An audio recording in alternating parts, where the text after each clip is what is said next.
Hello friends, you are most welcome in our YouTube channel Polytechnic Guru. If you are first time watching my video, then please like, share and subscribe my YouTube channel Polytechnic Guru.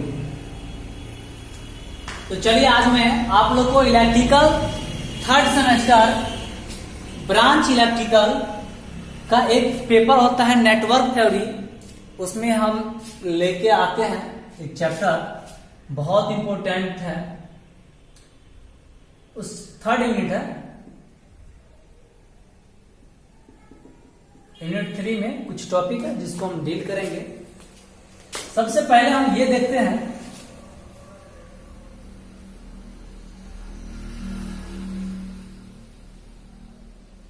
एक बहुत important question आता है, advantage of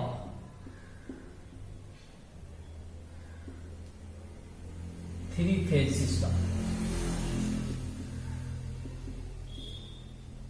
over single phase system.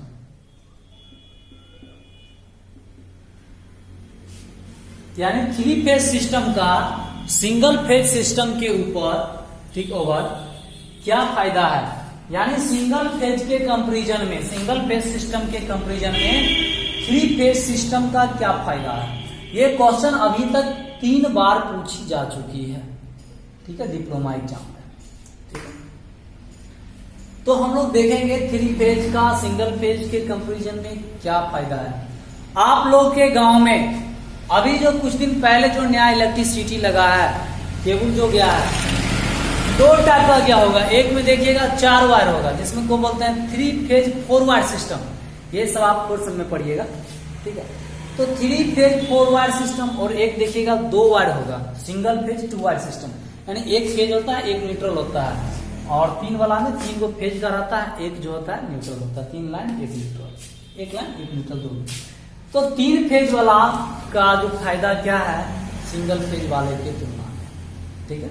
तो जो machine 3 phase से चलता है उसका क्या फायदा है सिंगल फेज के कंपैरिजन, यही हम लोग को मेन पढ़ना है। तो पहला हम चलते हैं, सबसे पहली बात जो ये है एडवांटेज, जो थ्री फेज से आप सिंगल फेज निकाल सकते हैं, लेकिन सिंगल फेज से थ्री फेज आप नहीं निकाल सकते हैं।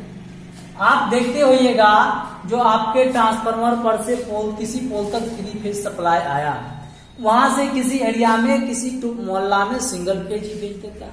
मतलब ये मान लीजिए आपका थ्री फेज है, R Y B, ये सीक्वेंस होता है थ्री फेज का। अब मान लीजिए ये गया हुआ है किसी पोल के ऊपर, ठीक है, ये 3 है गया हुआ। अब हम लोग क्या करते हैं, यहां से मान लीजिए एक मोहल्ला इधर है, एक मोहल्ला इधर है, एक मोहल्ला इधर है, एगो फेज इधर दे देंगे, एक फेज इधर दे देंगे, एक फेज इधर दे देंगे। तो 3 फेज से सिंगल फेज प्राप्त कर सकते हैं, बट सिंगल फेज से थ्री फेज प्राप्त नहीं कर सकते हैं। ये सबसे पहला एडवांटेज है, यानी वी कैन अचीव, ठीक है, single phase from three phase, but not achieved three phase from single phase. मतलब थ्री फेज से आप सिंगल फेज प्राप्त कर सकते हैं, लेकिन सिंगल फेज से थ्री फेज प्राप्त नहीं कर सकते हैं। ये पहला एडवांटेज था थ्री फेज सिस्टम का। नोट्स के लिए आप लोग जल्दी से मेरे गूगल क्लासरूम को ज्वाइन कर लीजिए, वहां पे सभी वीडियो एंड नोट्स अवेलेबल है। और उससे गूगल क्लासरूम का आईडी लेने के लिए कांटेक्ट कीजिए 8873382274। ओनली 500 पर पेपर का चार्ज लगेगा, ठीक है। और बहुत अच्छी तरह से वहां पे आप पढ़ सकते हैं। नोट्स भी बहुत इतना अच्छी तरह से लिखे हैं कि आप खुद से भी पढ़ के समझ सकते हैं। तो दूसरा फायदा आता है, दूसरा एडवांटेज क्या है। देखिए दूसरा एडवांटेज ये है, जो थ्री फेज का जो पावर होता है वो सिंगल फेज के कंपैरिजन में ज्यादा होता है। थ्री फेज सिस्टम का जो पावर होता है, ठीक है, वो ग्रेटर देन होता है सिंगल फेज के पावर से।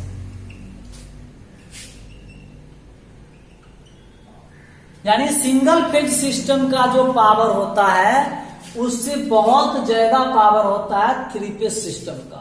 यानी power of three phase system is greater than power of single phase system. ठीक है, तो ये था आपका दूसरा फायदा। आप देखते होइएगा जिधर थ्री फेज रहता है उधर वोल्टेज आपको ज्यादा मिलेगा। ठीक है, हमेशा अच्छा वोल्टेज रहता है, बट जहां सिंगल फेज रहता है वहां पे देखिएगा क्या रहता है, वोल्टेज कम रहता है। नेक्स्ट है तीसरा पॉइंट, द पावर फैक्टर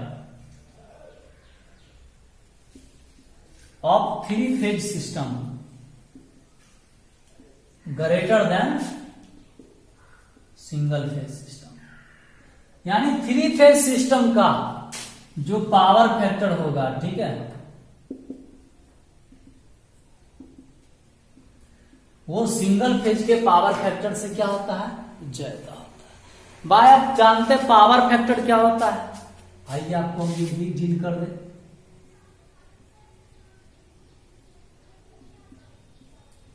ये पावर फैक्टर क्या होता है, ठीक, देखिए पावर फैक्टर कहता है द कोसाइन एंगल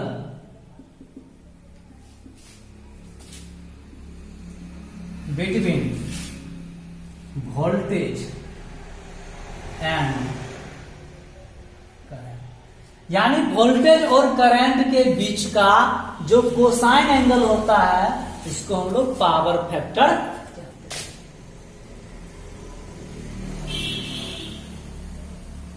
ये वोल्टेज है, ये करंट है, और इसके बीच का जो एंगल है थीटा, इसमें कॉस लगा दीजिए, कॉस थीटा, इसी को हम लोग बोलते हैं पावर फैक्टर।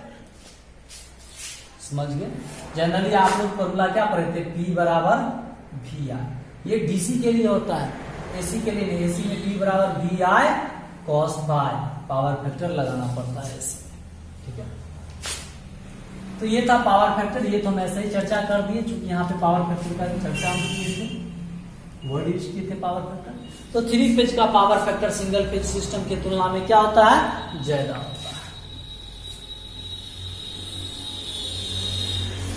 अब देखिए सेम पावर का दो मशीन है, सेम पावर के लिए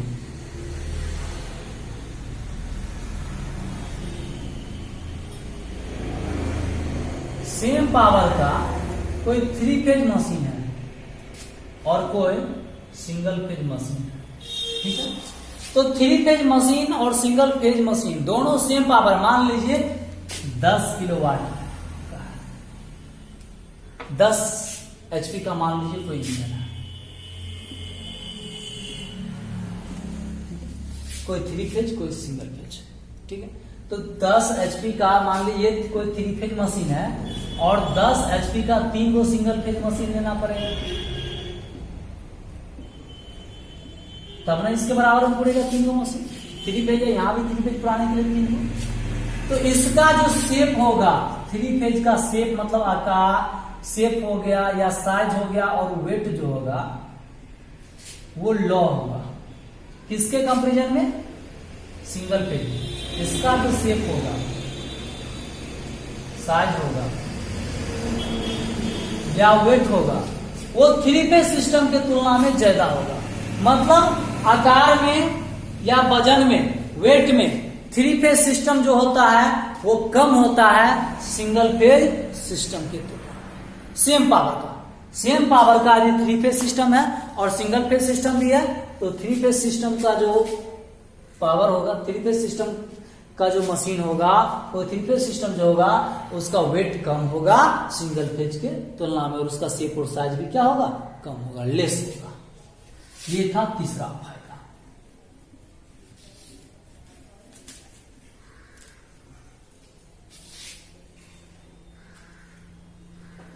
चौथा,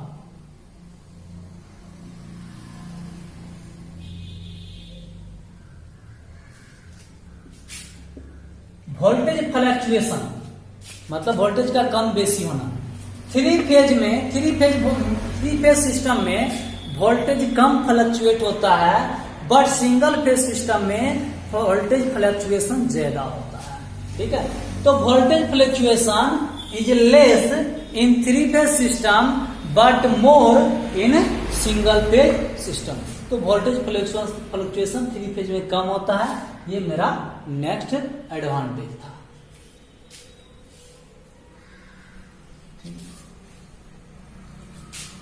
नेक्स्ट हम देखते हैं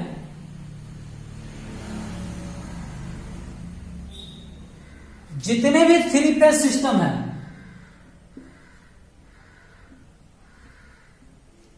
वो सभी सेल्फ स्टार्टेड होते हैं। ठीक है, मतलब बटन दिया स्टार्ट, सेल्फ स्टार्टिंग समझते हैं ना, सेल्फ। ठीक है, तो ये 3 फेज जितना भी सिस्टम होगा वो सभी सेल्फ स्टार्टेड होते हैं, बट बहुत सा सिंगल फेज सिस्टम है जो सेल्फ स्टार्टेड नहीं होते, नॉट सेल्फ स्टार्टेड। कुछ single phase system self started होते हैं, बट सभी single phase system self started नहीं होते हैं, बट सभी 3 फेज सिस्टम सेल्फ स्टार्टेड होते हैं।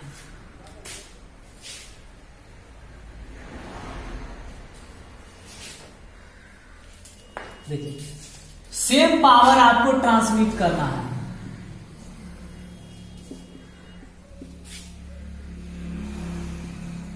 सेम पावर मान लीजिए आपको 400 किलोमीटर के लिए आपको क्या करना है, ट्रांसमिट करना है, भेजना है सेम पावर को, ट्रांसमिशन लाइन। ये आप 4th सेमेस्टर में पढ़िएगा। जैसे मान लीजिए आपके घर तक जो पावर आता है तो कहीं से तो सप्लाई होकर ही आता है, तो कोई तो सेंड कर रहा है, ट्रांसमिशन लाइन सेंड करता है। तो 3 फेज सिस्टम में यदि हम सप्लाई करते हैं इन 3 फेज सिस्टम, और यदि सिंगल फेज में सप्लाई करते हैं, तो 3 फेज सिस्टम में जो वायर लगेगा, कंडक्टर जो लगेगा वायर, वो कम लगेगा, और सिंगल फेज में वायर ज्यादा लगेगा। यानी सेम पावर को 3 फेज में यदि सप्लाई करना है तो कम कॉपर वायर की या एल्युमिनियम वायर की जरूरत होती है comparison to single phase. Single phase में ज्यादा वायर की जरूरत होती है, 3 फेज में कम वायर की जरूरत होती है। ये मेरा है क्या, एडवांटेज। अब नेक्स्ट बात, यदि यहाँ कम वायर लग रहा है, यहाँ ज्यादा वायर लग रहा है, तो स्पष्ट है सिंगल फेज के तुलना में 3 फेज जो होगा वो ज्यादा इकोनॉमिकल होगा, फायदेमंद होगा। नेक्स्ट पॉइंट आपका ये भी बन रहा है, 3 phase system is more economical compare to single phase system. Next है, the overall cost of 3 phase system is less than the overall cost of single phase system for same power. अरे same power का 2 system है, एक 3 phase system है और दूसरा यदि single phase system है, तो 3 फेज सिस्टम का कॉस्ट जो होगा वो कम होगा, बट सिंगल फेज का सिस्टम का जो कॉस्ट होगा वो क्या हो जाएगा, ज्यादा हो जाएगा। 3 अलग अलग सिंगल फेज के सिस्टम का कॉस्ट ज्यादा पड़ जाएगा एक 3 फेज सिस्टम के कंपेरिजन में। तो ये सभी आपका एडवांटेज था।